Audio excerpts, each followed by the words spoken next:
जय हिंद बच्चों, मैं शुभम कुमार आप लोगों के बीच एक गणित का टॉपिक त्रिकोणमिति को लेकर के आया हूँ। जो भी बच्चे 2025 में बोर्ड परीक्षा देने वाले हैं तो आपको मालूम ही होगा कि आपके गणित के पेपर में 25% अगर देखा जाए सवाल तो सीधे सीधे त्रिकोणमिति से पूछे जाते हैं। तो बहुत बच्चों को त्रिकोणमिति में डाउट होता है कि सर कैसे होगा, बहुत कठिन सब्जेक्ट है, कठिन टॉपिक है। तो उन सब चीज़ों को आज हम आसान वे में आपको सिखाएंगे। जीरो से लेकर स्टैंडर्ड लेवल तक के सवाल हम आपके सामने लेकर आएंगे। और आज तक त्रिकोणमिति में जो भी सवाल बोर्ड पेपर में पूछे गए हैं या पूछे जा सकते हैं वो सारे सवाल आपके बीच हम क्या करेंगे, आज कवर अप करेंगे। तो सबसे पहले हम जानते हैं त्रिकोणमिति अनुपात क्या होता है, यानी त्रिकोणमिति साइडों की संख्याएँ कितनी होती हैं और ये त्रिकोणमिति अनुपात होते क्या है और इनकी संख्याएँ कितनी होती है। तो आपको पता होगा कि त्रिकोणमिति अनुपात की संख्याएँ 6 होती है, जिसमें पहला होता है साइन, दूसरा होता है कॉस, तीसरा होता है टैन, 4 नंबर पे देखा जाए तो होता है कॉट, 5 नंबर पे देखा जाए तो होता है सेक और 6 नंबर पे होता है छोटू कॉसेक। इन सारे के सारे को त्रिकोणमितीय अनुपात कहा जाता है, यानी कि त्रिकोणोमेट्रिक रेशियो कहा जाता है या फिर साइड का रेशियो भी कहा जाता है। ठीक है, यहाँ पे हम त्रिकोणमिति में बात करेंगे जिस त्रिभुज का, उसको बोलते हैं राइट एंगल ट्रायंगल। त्रिकोणमिति में बस एक ही त्रिभुज पे सवाल बनते हैं, वो है राइट एंगल ट्रायंगल। आप पढ़े होंगे विगत यानी पिछले कक्षाओं में आप पढ़े होंगे कि अगर देखा जाए तो त्रिभुज 3 प्रकार के होते हैं, भुजा के आधार पे भी 3 होते हैं और कोण के आधार पे भी 3 होते हैं। तो आज कोण के आधार पे हम एक त्रिभुज का बात करेंगे जिसको बोलते हैं समकोण त्रिभुज। उसी पे सारे के सारे त्रिकोणमिति में जो भी सवाल बनते हैं वो आपके क्या होंगे, कवर अप होंगे। देखिएगा आखिर राइट एंगल ट्रायंगल होता क्या। तो आपको ध्यान में होगा, यानी वैसा ट्रायंगल जिसका एक कोण 90 डिग्री का हो और बाकी 2 कोण क्या होते हैं, न्यून कोण होते हैं, वही आपके क्या कहलाते हैं, समकोण त्रिभुज कहलाते हैं, यानी कि समकोण त्रिभुज कहलाते हैं, राइट एंगल ट्रायंगल कहलाते हैं। तो ध्यान दीजिएगा। अब जानते हैं कि राइट एंगल ट्रायंगल में जो सबसे बड़ी भुजा होती है वो हमेशा क्या कहलाती है, कर्ण कहलाती है। ठीक है, ध्यान दीजिएगा एक त्रिभुज में शीर्षों की संख्याएँ भी 3 होती हैं, भुजाओं की संख्याएँ भी 3 होती हैं।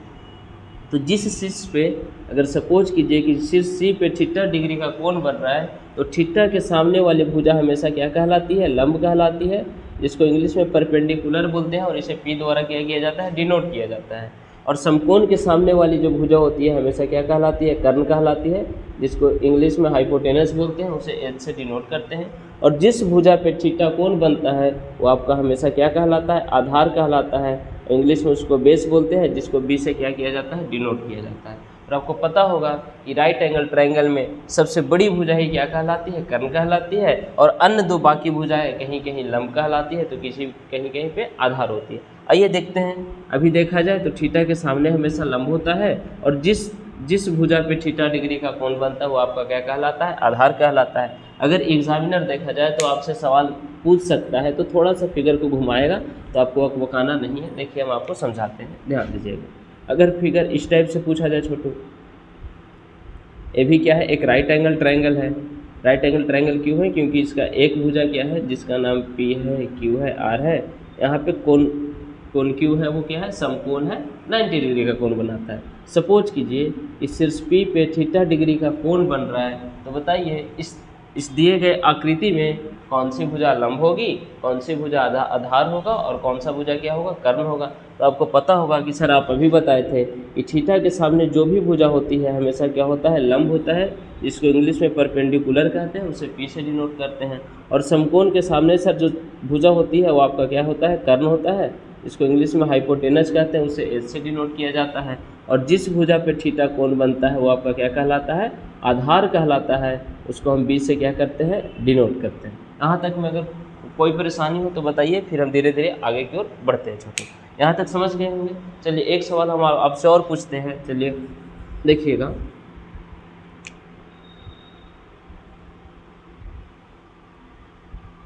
चलिए अगर हम इसका नामांकन कर देते हैं, पी है, क्यू है, आर है, ये समकोण है जहाँ पे 90 डिग्री का कोण बन रहा है, शीर्ष आ पे थीटा कोण बन रहा है। तो बताइएगा छोटू, इसमें आधार आपकी कौन सी भुजा होगी, लंब आपकी कौन सी भुजा होगी और कर्ण आपकी कौन सी भुजाएं होगी। ठीक है, तो सबसे पहले हम बात करते हैं आधार का। तो जिस भुजा पे थीटा डिग्री का क्या बनता है, कोण बनता है, वो आपका क्या कहलाता है, आधार। यानी कि देखा जाए छोटू तो क्यू और आर जो भुजा है वो आपका क्या होगा, आधार होगा। और आधार को इंग्लिश में बेस कहते हैं, जिसे बी से क्या किया जाता है, डिनोट किया जाता है। और थीटा के सामने सर अभी आप बताए थे कि थीटा के सामने वाली जो भुजा होगी हमेशा क्या होगी, लंब होगी। इसको इंग्लिश में परपेंडिकुलर कहते हैं, उसे पी से डिनोट करते हैं। तो बताइए आपकी जो पी और क्यू भुजाएं हैं वो कैसी भुजा है, लंब भुजा है। और आप जानते होंगे कि समकोण के सामने वाली जो सबसे बड़ी भुजा होती है क्या कहलाती है, कर्ण कहलाती है, जिसको एच से डिनोट करते हैं। इसे इंग्लिश में हाइपोटेनस बोला जाता है। और अगर देखा जाए तो इस आकृति में जो कर्ण है वो पी और आर भुजा आपकी क्या होगी, कर्ण होगी।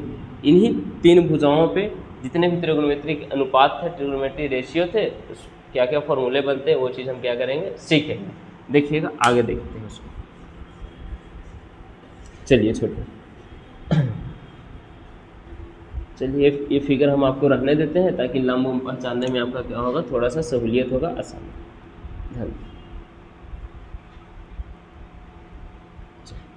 अगर यहाँ पे थीटा है, यहाँ पे थीटा डिग्री का कोण बन रहा है, इसका नामांकन ए बी सी किए हैं। शीर्ष बी पे समकोण राइट एंगल ट्रायंगल है, यानी कि 90 डिग्री का कोण बन रहा है। तो समकोण के सामने वाली भुजा हमेशा क्या होगी, कर्ण होगी, जिसको पी एच से क्या करते हैं, डिनोट करते हैं, इंग्लिश में हाइपोटेनस बोलते हैं। और जिस भुजा पे थीटा डिग्री का कोण बनता है वो आपका क्या कहलाता है, आधार कहलाता है। इसको इंग्लिश में बेस बोलते हैं, उसको बी से डिनोट करते हैं। और थीटा के सामने वाली भुजा हमेशा क्या कहलाती है, लंब कहलाती है, जिसको परपेंडिकुलर बोलते हैं, पी से क्या करते हैं, डिनोट करते हैं। हम अब देखते हैं त्रिकोणमितिक रेशियो बराबर फार्मूला क्या होता है, साइन थीटा बराबर क्या होता है, कॉस थीटा बराबर क्या होता है, टेन थीटा बराबर क्या होता है। धीरे धीरे करके हम सारे चीज़ को देखेंगे। तो सबसे पहले हम देखते हैं साइन थीटा, उसके बाद आता है कॉस थीटा, उसके बाद आता है टेन थीटा। तो आप देखिएगा साइन थीटा बराबर फार्मूला होता है छोटू, लंब बटा कर्ण। लंब बटा क्या होता है, कर्ण होता है। लंब को हम लोग पी से डिनोट करते हैं और कर्ण को एच से डिनोट करते हैं, क्योंकि लंब को इंग्लिश में परपेंडिकुलर और कर्ण को क्या बोला जाता है, हाइपोटेनस बोला जाता है। कॉस थीटा बराबर फार्मूला होता है आधार बटा कर्ण।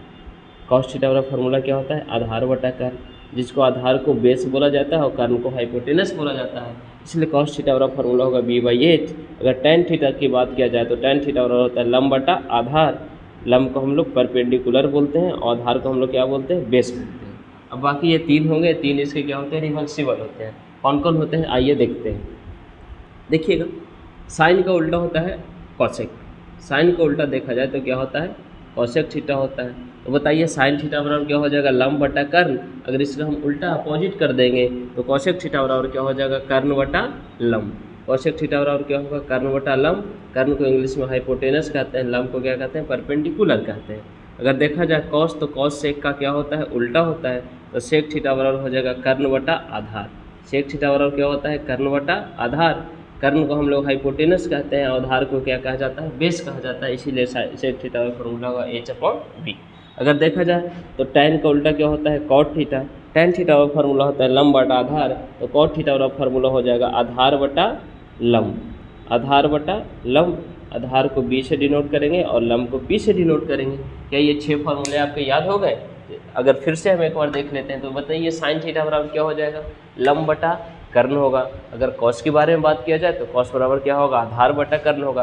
लेकिन जैसे ही हम टैन के बारे में बात करते हैं तो टैन थीटा हमारा फार्मूला लंब बटा आधार होता है। और हम जानते हैं सर कि साइन का उल्टा क्या होता है, कॉसेक होता है। तो कॉसेक थीटा का फार्मूला क्या हो जाएगा, कर्ण बटा लंब। अगर सेक देखा जाए तो कॉस का ही तो उल्टा है ना, तो कॉस बराबर होता है आधार बटा कर्ण, इसलिए सेक बराबर हो जाएगा कर्ण बटा आधार। टैन का उल्टा क्या होता है, कॉट होता है। तो टैन थीटा बराबर होता है लंब बटा आधार। और कॉट की बात करें तो कॉट थीटा हो जाएगा आधार बटा लंब। ये 6 फार्मूले याद हो गए। चलिए हम फिर से इसको आपके साथ याद करते हैं, क्योंकि हमारा मानना है कि जब तक फार्मूले आपको ट्रिगोनोमेट्री में याद नहीं रहेंगे, सवाल बनाने में थोड़ी सी क्या आएगी, कठिनाई आएंगी। तो हम साथ साथ क्या करते हैं, फार्मूला याद करते हैं। तो बताइए साइन थीटा बराबर क्या होगा, p/h perpendicular upon hypotenuse. Cos बराबर क्या हो जाएगा, बेस अपॉन हाइपोटेनस। टैन बराबर क्या हो जाएगा, परपेंडिकुलर अपॉन बेस। अगर कॉसेक की बात करें तो कॉसेक बराबर क्या होगा, हाइपोटेनस अपॉन परपेंडिकुलर। अगर सेक की बात करें तो सेक बराबर होता है हाइपोटेनस अपॉन बेस। अगर कॉट की बात करें तो कॉट बराबर होता है base upon perpendicular.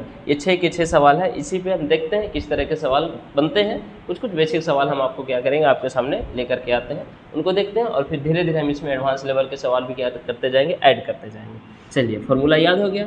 Sine theta बराबर क्या होता है, perpendicular upon hypotenuse. Cos theta बराबर base upon hypotenuse. Tan theta बराबर perpendicular upon base. Cosec theta बराबर क्या हो जाएगा, हाइपोटेनस अपॉन परपेंडिकुलर। और अगर सेक की बात करें तो सेक बराबर क्या होता है, हाइपोटेनस अपॉन बेस। अगर कॉट की बात करें तो कॉट थीटा बराबर होता है देखिएगा ये तो आपको अब याद ही हो गया होगा कि सर थीटा के सामने वाली जो भुजा होती है हमेशा लंब होती है, समकोण की सामने वाली भुजा हमेशा कर्ण होती है, और जिस भुजा पे थीटा डिग्री का कोण बनता है वो क्या कहलाता है, आधार कहलाता है। ये चीज़ें आपको याद ही हो गया होगा। सर अगर यहाँ से अगर मान लीजिए कि आधार भी दे रखा हो, लंब भी दे रखा हो, अगर आपसे क्या पूछता हो, कर्ण पूछता हो, तो कर्ण बराबर गुना क्या होता है, तो आपको याद होगा पाइथागोरस पर में एच स्क्वायर बराबर होता है, हिंदी में लिख देते हैं छोटू, कर्ण का वर्ग बराबर होता है लंब का वर्ग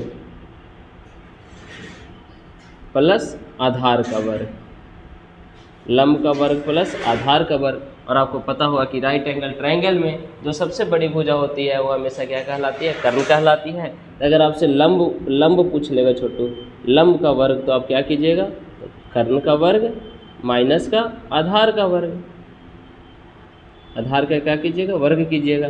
अगर आपसे आधार का वर्ग पूछ लेगा, आधार बराबर पूछ लेगा, तो आधार का वर्ग और फॉर्मूला क्या होता है, कर्ण का वर्ग माइनस का लंब का वर्ग।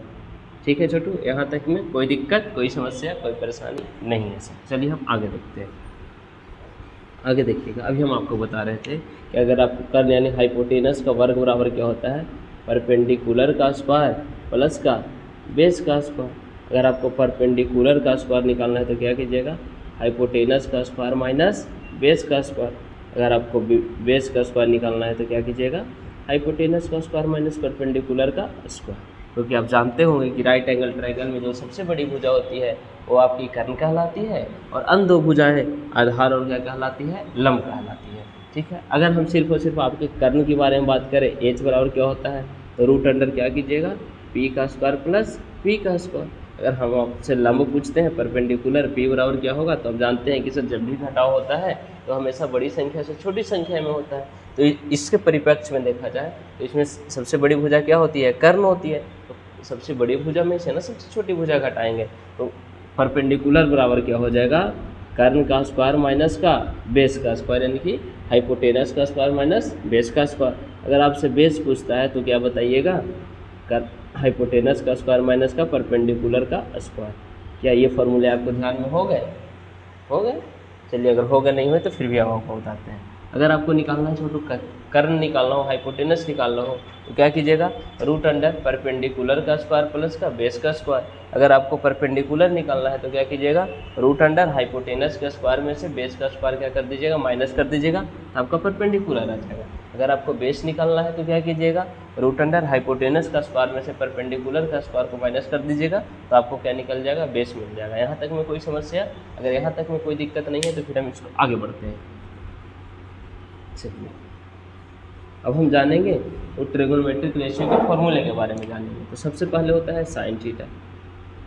साइन थीटा का फॉर्मूला आपको याद ही होगा, पी अपॉन क्या होता है, एच, यानी कि लंब बटा क्या होता है, कर्ण होता है। अगर हम कॉस थीटा के बारे में बात करें तो बेस अपॉन क्या होता है, हाइपोटेनस, यानी कि आधार बटा क्या होता है, कर्ण होता है। अगर हम टैन थीटा के बारे में बात करें तो क्या होता है, परपेंडिकुलर अपॉन बेस होता है, लंब बटा आधार होता है। अगर उसके बाद हम कॉसेक थीटा के बारे में बात करते हैं तो कॉसेक थीटा बराबर होता है हाइपोटेनस अपॉन परपेंडिकुलर। अगर सेक थीटा के बारे में बात करते हैं तो सेक थीटा बराबर होगा हाइपोटेनस अपॉन बेस। अगर हम कॉट थीटा के बारे में बात करें तो कॉट थीटा बराबर होगा बेस अपॉन परपेंडिकुलर। ये 6 फॉर्मूले आपके ध्यान में होंगे ही होंगे। अब इसमें बनने वाले हम सवाल को देखेंगे कि इसमें आखिर सवाल बनते हैं तो कैसे बनते हैं। लेकिन इससे पहले अगर देख लीजिए कि अगर आपसे कोई पूछ देता है, अगर एग्जामिनर आपसे सवाल पूछता है कि 3 साइड दिया गया हो, क्या ये राइट एंगल ट्रायंगल की साइड है या नहीं है। जैसे सपोज कीजिए पहली भुजा दे रखी हो 3, दूसरी भुजा दे रखी हो 5, अगली भुजा दे रखी हो 5, और पूछता है कि क्या ये तीनों भुजाएं समकोण त्रिभुज की भुजाएं हैं कि नहीं है। तो सबसे पहले हम क्या करेंगे, समकोण त्रिभुज की भुजाओं चेक करने के लिए हम जानते हैं कि समकोण त्रिभुज में जो सबसे बड़ी भुजा होगी वो आपका क्या कहलाएगा, कर्ण कहलाएगा, बोले तो हाइपोटेनस कहलाएगा। और हम जानते हैं कर्ण का स्क्वायर बराबर क्या होता है, परपेंडिकुलर का स्क्वायर प्लस बेस का स्क्वायर। तो कर्ण कितना है, 5 का स्क्वायर। परपेंडिकुलर को भी मान लीजिए, या तो हम 3 मान लेते हैं, नहीं तो 4 मान लेते हैं। चलिए हम 3 ही मानते हैं, 3 का स्क्वायर, और आधार को हम कितना मानते हैं, 4 मानते हैं। आपको याद होगा कि 5 का स्क्वायर कितना होता है, 25 होता है। 3 का स्क्वायर भी 9 होता है, 4 का स्क्वायर कितना होता है, 16 होता है। अब जाने यहाँ से आ गया 25 और 16 9 भी कितने होते हैं, 25 होते हैं। अगर ये दोनों आपस में बराबर है तो जो दी गई भुजा है वो राइट एंगल ट्रायंगल के क्या होंगे, भुजाएं होंगे, यानी कि समकोण त्रिभुज की क्या होंगे, शीर्ष होंगे, साइड होंगे। अगर इतना ध्यान में है तो फिर आगे हम इस पर सवाल बनाते हैं, ध्यान देखिएगा। मान लीजिए अगर कोई आकृति दी गई हो, आपसे पूछता है दी गई आकृति में, दी गई आकृति में एक आकृति दिया गया हो, एक फिगर दिया गया हो। अगर यहाँ पे थीटा डिग्री का कोण बनता हो और कोण भी समकोण हो, जानते हैं कि थीटा के सामने हमेशा क्या होता है, परपेंडिकुलर होता है। चलिए उससे पहले इस आकृति में अगर कोई फिगर दे रखा हो, अगर ये 4 है, ये 3 है, ये आपसे क्या दे रखा हो, 5 दे रखा हो, और आपसे अगर पूछता हो कि साइन थीटा बराबर क्या होगा, कॉस थीटा बराबर क्या होगा, और अगर टैन थीटा के बारे में पूछे तो हम कैसे उसको बताएंगे, ये चीज़ें हम यहाँ पे क्या करेंगे वाले, सीखने वाले। तो आपको पता होगा कि समकोण के सामने वाली जो भुजा होती है हमेशा क्या होती है, लंब होती है। सॉरी, थीटा के सामने वाली भुजा हमेशा लंब होती है, समकोण के सामने वाली भुजा हमेशा हाइपोटेनस होती है, और जिस भुजा पे कोण बनता है वो आपका क्या होता है, बेस होता है, आधार होता है। ठीक है, तो अभी बताए थे सर कि साइन थीटा बराबर फार्मूला होता है परपेंडिकुलर अपॉन हाइपोटेनस, यानी साइन थीटा का फार्मूला क्या होता है, परपेंडिकुलर अपॉन हाइपोटेनस। तो बताइए इस दी गई आकृति में परपेंडिकुलर साइड कितना है, 3 है, हाइपोटेनस कितना है, 5 है। तो पहला का आंसर क्या होगा, 3/5। अगर कॉस थीटा के बारे में बात करें तो कॉस थीटा बराबर आपको याद होगा कि सर कॉस थीटा का फार्मूला होता है बेस अपॉन हाइपोटेनस। तो इस दी गई आकृति में बेस कितना है, 4 है, और हाइपोटेनस कितना है, 5 है। चलिए आगे देखते हैं टैन थीटा। तो टैन थीटा बराबर आपको पता होगा कि सर टैन थीटा बराबर होता है परपेंडिकुलर अपॉन बेस। तो इस दी गई आकृति में परपेंडिकुलर की बात करें तो 3 है, और बेस की बात करें तो कितना है, 4 है। इसी तरह के कुछ सवाल हैं जो आपसे क्या होंगे, सॉर्ट आउट होंगे। ये पहला सवाल है, फिर हम आगे बढ़ते हैं अगले सवाल की ओर। देखिए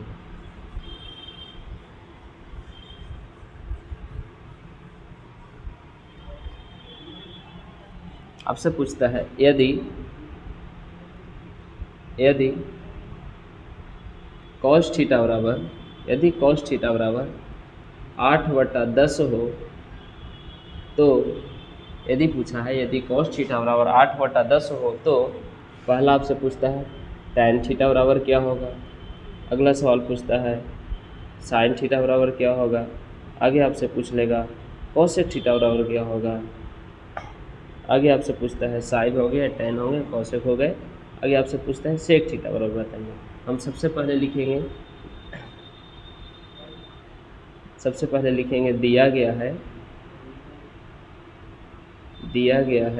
क्या दिया गया है छोटू, तो कॉस थीटा बराबर 8/10, और हम जानते हैं कि कॉस थीटा बराबर फार्मूला क्या होता है, बेस अपॉन हाइपोटेनस, यानी कि आधार का मान भी दे रखा है और कर्ण का मान भी दे रखा है। यहाँ से हमारी प्राथमिकता होगी कि सबसे पहले हम क्या परपेंडिकुलर यानी लंब का मान निकाल लें। तो इसके लिए हम क्या करेंगे, एक फिगर ड्रा करेंगे राइट एंगल ट्रायंगल का एक फिगर ड्रा करेंगे जिसका शीर्ष ए है, ये बी है और ये सी है। बी कोण क्या है, समकोण है। सपोज कीजिए कि शीर्ष सी पे थीटा डिग्री का कोण बन रहा है, तो थीटा के सामने वाली भुजा हमेशा परपेंडिकुलर होगी। जिस भुजा पे थीटा डिग्री का कोण बनता है वो आपका बेस होगा, और समकोण के सामने वाली भुजाएं हमेशा क्या होती है, हाइपोटेनस होती है। तो बताइए कॉस थीटा का फार्मूला क्या होता है, बेस अपॉन हाइपोटेनस। तो बेस का मान कितना दे रखा है, 8, हाइपोटेनस का मान कितना दे रखा है, 10, लेकिन हमको तो परपेंडिकुलर का मान चाहिए। आपको पाइथागोरस प्रमेय याद होगा, तो लिखेंगे त्रिभुज ABC में पाइथागोरस प्रमेय से, त्रिभुज ABC में पाइथागोरस प्रमेय से। आपको पता होगा पाइथागोरस प्रमेय क्या होता है, हाइपोटेनस का वर्ग बराबर परपेंडिकुलर का स्क्वायर प्लस बेस का स्क्वायर। लेकिन हमको तो सिर्फ और सिर्फ यहाँ क्या चाहिए, परपेंडिकुलर चाहिए। तो परपेंडिकुलर बराबर क्या करेंगे, हाइपोटेनस का स्क्वायर माइनस का बेस का स्क्वायर। तो आपको सवाल में दिए गए हाइपोटेनस बराबर कितना है, 10 का स्क्वायर, और बेस बराबर कितना है, 8 का स्क्वायर। तो 10 का स्क्वायर आपको याद होगा 100 होगा, और 8 का स्क्वायर कितना होता है, 24 होता है।